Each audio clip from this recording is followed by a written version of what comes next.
počujete, je vás vydám ďalšie videa a dneska poviem, ako som spadol. Takže išiel som, bol som na prázdninách a išiel som sa kolobežkovať. Takže tak. A jasne, že som nepočul svoju starku ani tetu.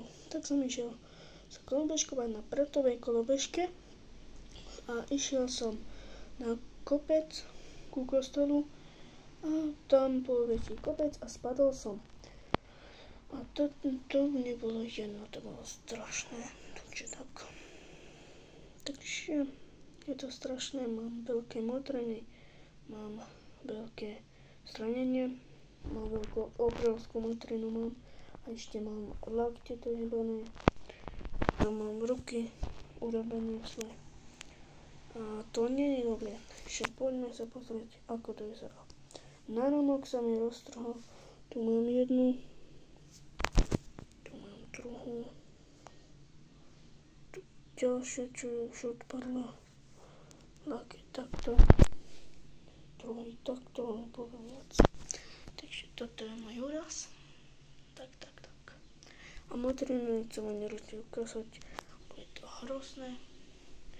A poviem sa, že ma zablokuje YouTube, takže tak. Takže radšej nechcem ukázať to. No išiel som na kopec a chcel som dávať viac plyn.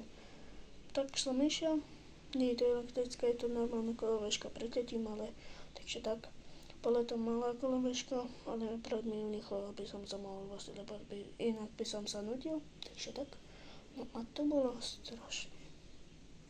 Potom som išiel na kopec a spadol som a pridával som plyn a takto som spadol úplne kolobežka na pí. Takže tak. A inak toto je moje prvé video, kde ma možno vidno trochu, takže tak.